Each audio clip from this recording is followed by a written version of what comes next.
Hydro TV, it's Sandra calling, videoing. um, yeah, I just did that great video. It came through. It was pretty wild. And a lot of cool stuff is happening. Um,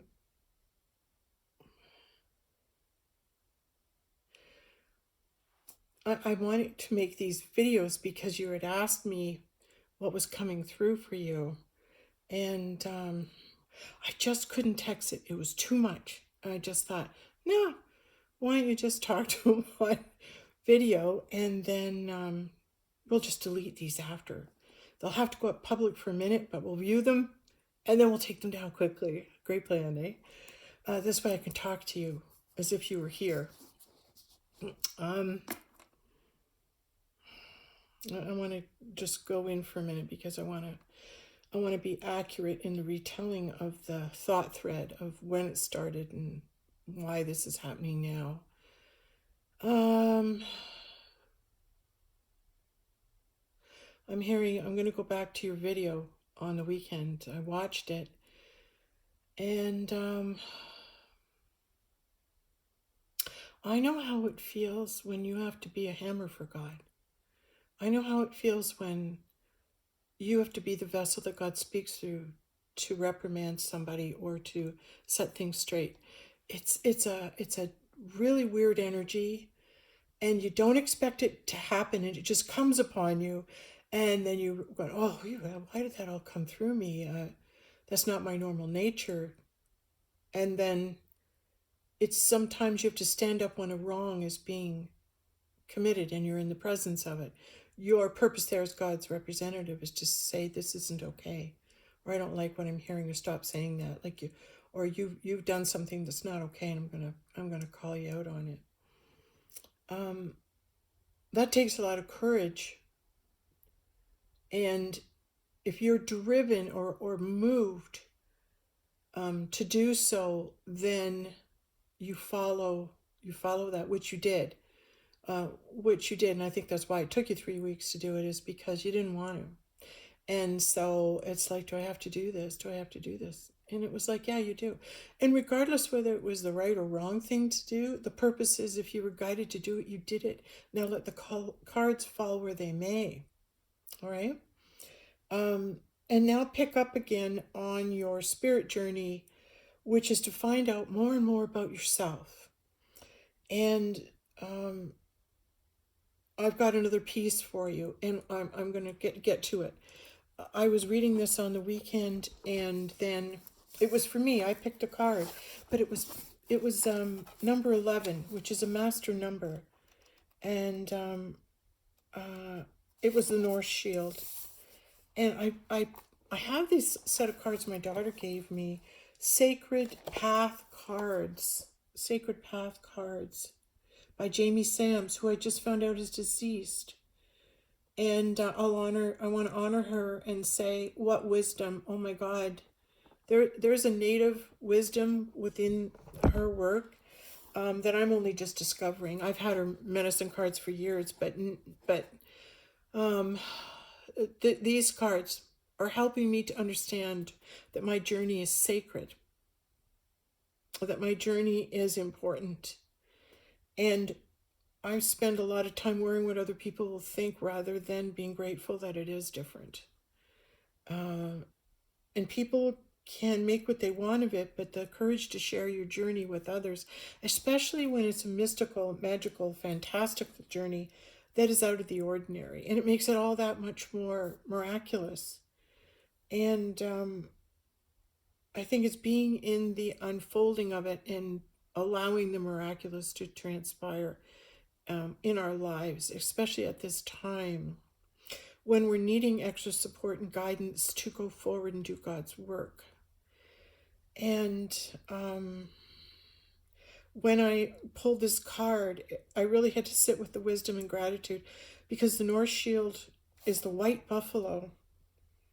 North Shield, sacred place of the elders, in gratitude I sing your praise. Sacred buffalo, white as driven snow, hold my heart until the end of my days.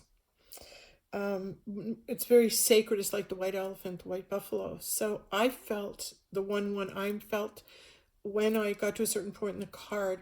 You were there, and I'm gonna read. So I'm gonna take the time to do this. Okay. All right. I was entering the silence. Great start. One winter's eve many years ago, and I was taken into the dream time and whisked away to an ancient forest filled with newborn snow. The bare trunks of the birch and aspen were stark against the emerald green of the peace trees, the pines. Wow, pine trees are peace trees. Giant flakes of crystalline snow were falling all around me, and I came to the edge of the forest. Below me was a vast meadow. Below me was a vast meadow, deeply drifted in blue-white powder, where not one blade of grass could peek above the blanket of snow. Far across the meadow, in front of another stand of trees, a sacred white buffalo, asking me to come nearer. Now visualize this. I walked down the hill into the meadow with the fringe of my buckskin dress, leaving soft impressions, or buckskin pants, leaving soft impressions on Mother Earth's new cloak of white. The only sound was the gentle crush of my moccasins against tiny ice creatures that made the threads of the snow robe. Beautiful description. As I approached, I noticed that steam was rising like pipe smoke from Buffalo's nostrils. Her giant brown eyes held me as we joined minds. We became one mind. All right? You become one mind with Creator, the source, the consciousness that exists in all of us. Now I'm in one mind. The sacred buffalo of the dream time had me sit cross-legged on the snow and at her feet and feel the warmth of her breath, so I would not be cold. And then in a flash of lightning, her hooves turned white, and I raised up my eyes to see all the color drain out of her body.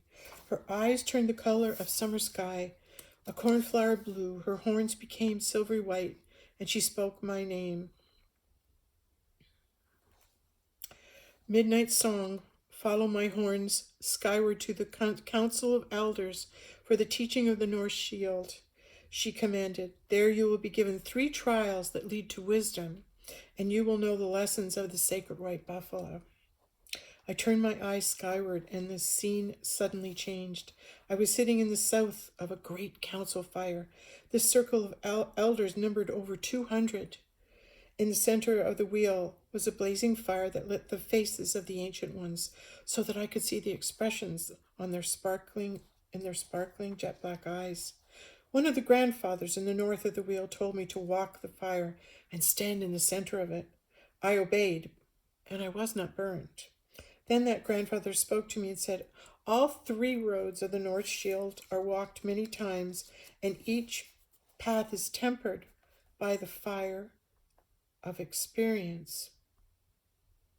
So it says we walk these roads in our life many, many times, and the experiences that we have are what we take with us. Come and sit in the circle and receive the 3 symbols of the path to the north. I stepped out of the fire and walked to the seat of the wise old man. There were 3 elders waiting for me. The first grandmother handed me a conch shell. She smiled and spoke. The shell is the power of listening to Mother Earth, her creature beings, her children. Through listening, you may come to know wisdom. The second elder, a grandfather, placed a tomahawk in my arms and said, and this is where I thought of you, this tomahawk represents the peacemaker who knows when to bury the hatchet and forgive, and when to defend the truth. It is through proper use of truth, forgiveness, and humility that you may also know wisdom. The third elder was Great White Buffalo Calf Woman. She presented me a pipe. Her voice was grave, but her eyes were twinkling when she spoke. The pipe is a symbol of balanced shields, male and female, red road and blue road, and that's the Christ in the Magdalene, the Christ in the Grail. The third path is gratitude and prayers of thankfulness. I'm just going to reread that. The pipe is the symbol of the balanced shields, male and female, red road and blue road, and of being grateful for the beauty of the great mysteries plan. And that's what I thought. That's what really hit me, is really being grateful we don't know everything, and that Great Mystery has a plan, and we can trust it. The third path is gratitude and prayers of thankfulness. Through this path, you will also know wisdom. So when we're grateful for our journey and we're thankful, because, I know you're sitting there going, I never thought I'd be where I am right now, but here you are. And guess what? God's got you covered in bringing you wisdom and people to help. That's a really good thing. I'm going to take a sip of water, it says. So we received all those, the listening, the peacemaker, and prayers of gratitude and thankfulness. Balanced male-female energy. I thanked the elders and returned to stand in the fire as the blue-orange flames spun me in a vortex of silver smoke that propelled me to the sky, far above the elders' council of fire. I was suddenly being made aware as in a totally different environment. Okay, this is where I immediately, you were there with me, okay? I was sitting in the south of an enormous table made of a slab of pewter-colored stone. The council that sat at this table numbered over 400. The shock of seeing their faces nearly sent me crashing back into my body on the physical plane. They were the races that came from the stars. Some appeared to be Earth-like, but most of the others were races that I never imagined possible before. I understood for the first time how the Kachinas must have looked to the Hopis who greeted them. The Sky Brothers and Sisters were an odd assortment of races who enveloped me with warm feelings of goodwill and of caring. Despite the loving being emitted, I was still aghast at their appearances. Some appeared to be over 7 feet tall with golden hair and very blue eyes, and were very much like earthlings.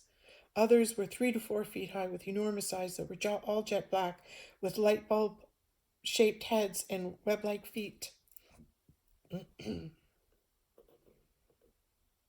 Some of the others had copper-colored skin with tall human bodies and oriental eyes that were sky blue. Still others remind me of hammerhead sharp faces with flattened topped heads and eyes at the outer edge of the flat top. Altogether, there must have been over 75 species of extraterrestrials. It took me a while to adjust to being looked at, as I was trying not to oogle back.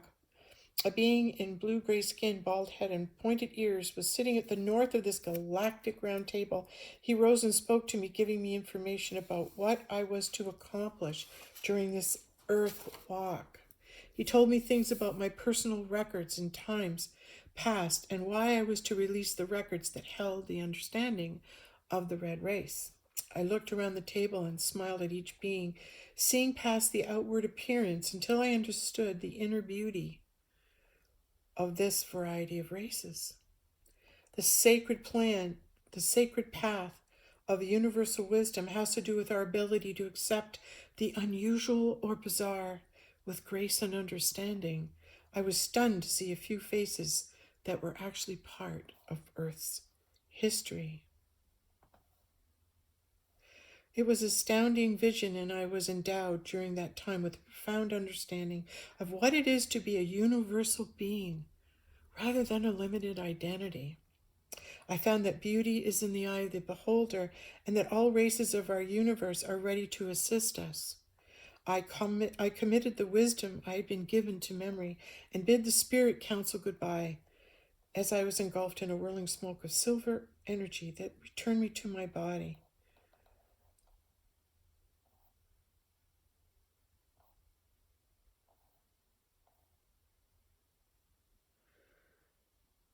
Like giant links to a chain that connects all of Great Mystery's creatures, we transcend the links one at a time and travel past each wheel, north, south, east, west, constantly evolving in unified oneness. Remember that there is no limitation when you reach a place of wisdom, and the secrets are no longer meant to be kept from those with ears to hear and eyes to see. I'm going to read the application. Some type of wisdom is coming your way. If you have chosen the North Shield card, you are now being asked to show gratitude for all these new understandings in order to continue the growth process. Wisdom is one way in which you can experience the natural order of the universe and how it applies to your life. Wisdom is an inner knowing that cannot be traded, sold, or stolen from you. Knowing is truth that has been experienced in your life. The North Shield tells you that you have learned a lesson and derived from it a sense of self that will serve you for the rest of your life. The successful completion of this lesson should be marked by prayers of thanksgiving or acknowledged gratitude. In doing so, you will have completed the circle of the sacred hoop and honored the source of that truth. Remember, the gift of wisdom is in the heart of the recipient and remains alive as long as it is honored as a blessing. Okay, I really had to take that in and meditate on that when I got it. Okay, so this is what I saw. We're at that table. I see you sitting there. I see Jesus and myself, and then Pink Lady, who's an alien being, who Ann Elder talks about. She's joined my circle, and she sits on the on my right. And when I touch her hand, all I do is feel the love. And then beside Christ, I believe there's actually I saw Jamie Sams, who I just read, and you. And then over here is Dolores Cannon as Nostradamus. So when we look on that great big table of 400 extraterrestrials and beings from all over all the other planets, but also through different times in history of our Earth walk and of the walk of the Earth, I saw us sitting there in this council, and I knew you were part of it. And so I think that's, and I also, I've seen you before. I don't know if I've shared this, but I see you in the Egyptian times, and you have a headdress on, and a band, but it's like orange and gold, and you're who you are now. You look like who you are now, and you have a list, and you are helping people cross the Red Sea, the River Jordan. You are making the decision not to, but no, it's like you're the gatekeeper, like, oh yeah, check, this person can go, this. It's like, who's allowed out of slavery, who's going to stay in bondage, and who's going to be free, who's going to free their mind and cross the Red Sea, go into the mystery, the miracle that's on the other side. On the other side is the promised land. It's the mystery and the miracle. So you're always have been and do go hand in hand with the theme of freeing God's people, like a Moses figure, in that you are one of the gatekeepers, one of those beings that knows the hearts, the true hearts of men, and all is known and revealed about every single heart. Everything, you can't hide from the knowing of the elders in God. You can't hide a wicked heart. So when you are measured in terms of your heart, David Wilcox tells us the best heart wins. That would be, you have one of the best hearts that allows you to sit at that table. And from great, from small, like from the meekest among us, great things come forward. And we can be great together. Meaning we can support each other in this awakening time as you begin to see, oh my gosh, I was in Egypt. I feel that. I knew it was something to do with Moses and the Red Sea. I knew why 40 days, 40 nights fasting in the desert. Don't want to go through that again. You've been in all that story. You're a participant. So your natural propensity is to move people from a place of slavery in the mind, which is believing lies, into believing truth, which is the truth of God. So you are ushering people into greater awareness with your presence and your platform and what you do. So it's you surrendering. When you do your videos, like, I don't know what's going to come out of me. I don't know what I'm saying. I don't know what I'm meant to do or express this time, but I'm going to let it be okay and see where it goes. Because wherever you go, you know you're protected. Wherever you go, God's got your back everywhere, nothing to fear at any time whatsoever. And so that's a great thing to know. So I hope play this over and over until that card was really good. But it just validated for me you belong on the council. And what came through in the earlier video about creating a galactic council of the light where there's recognized individuals at the table, whether it's the King Arthur table we're guided to preside over, whether it's that galactic table of 400 we're asked to preside over, whether it is a fire of elders, the 200, whatever it is, it's the gathering of those souls and those beings that are wanting to awaken now. And when they're in the full realization that they are acting as a oneness to come forward for mankind, they're going to want to stand up and be acknowledged for that. And not just their ego wanting to stand up and be acknowledged, it's a safety net for those who don't know who to turn to for truth. You want to set that platform where it's safe to believe truth here, because we're not in it for money.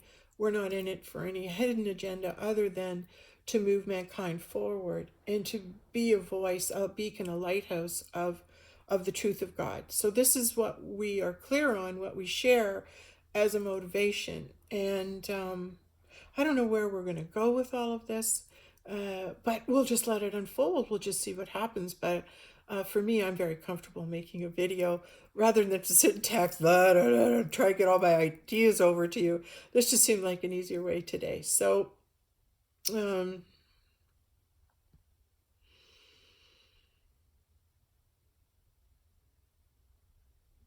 just seeing Washington and the Capitol and just the cleansing of a nation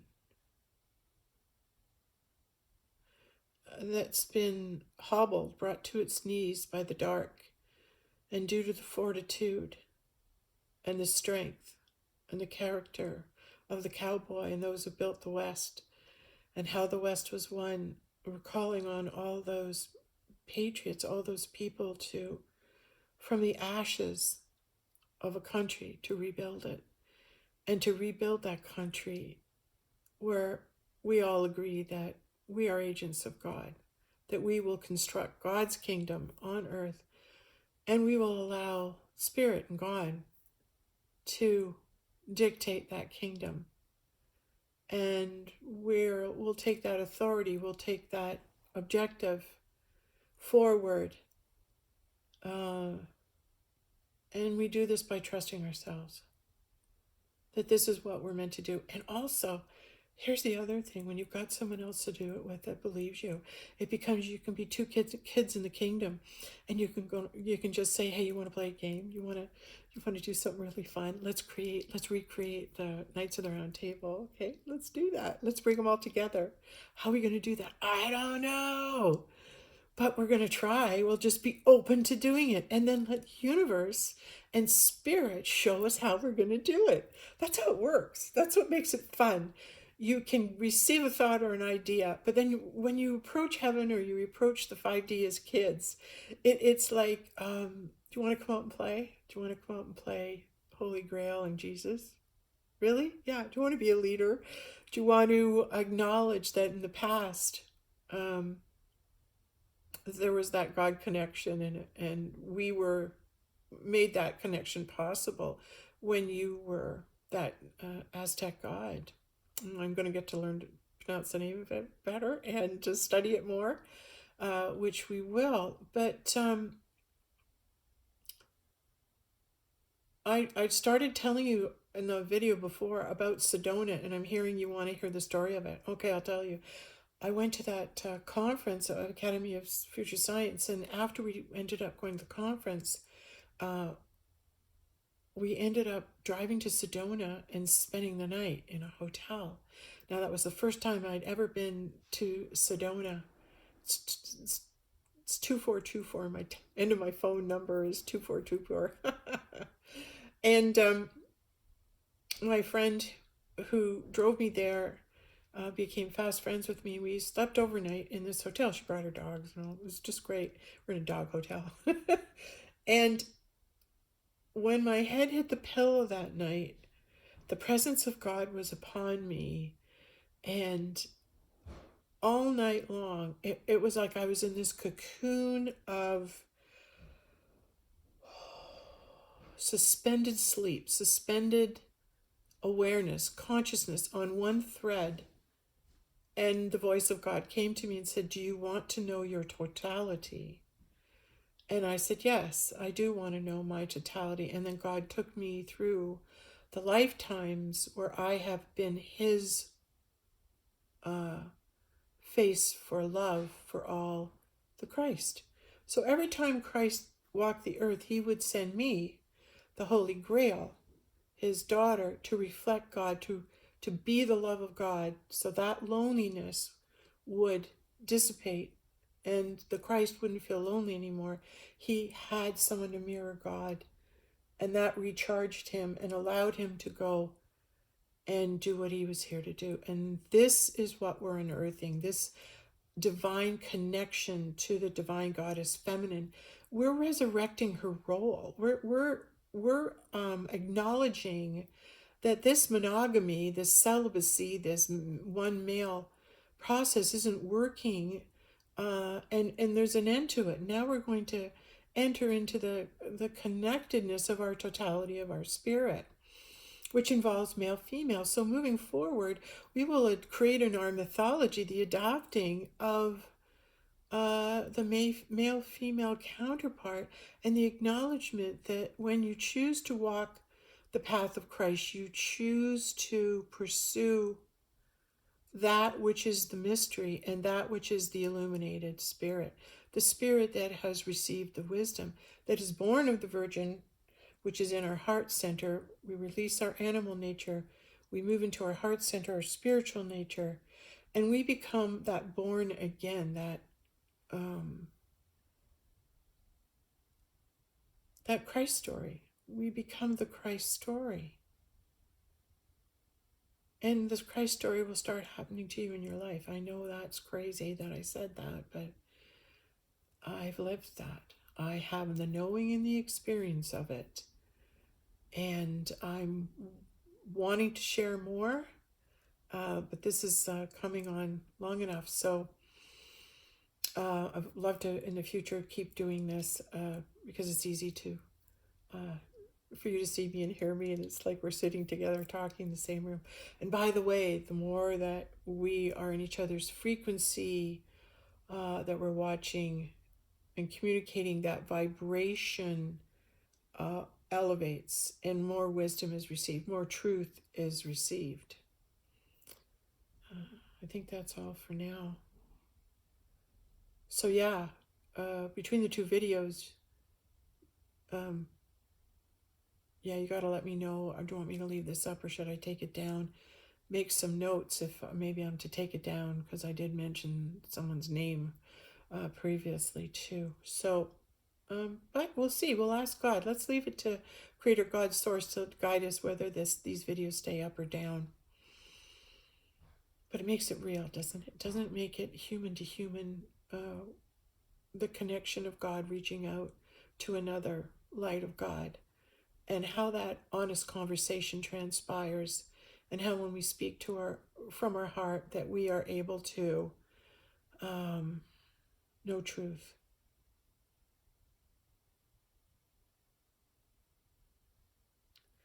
Once you set on the path of wanting to speak and know the truth, don't be surprised if God shows up. I was not. It happened to me. And the next thing you know, there's your God mirror right in front of you. And as Joseph Campbell says, it just is a barometer to how far along our path we have come. So when the Shekinah, when the Grail shows up, how do you discover the Grail? It's the realization of it.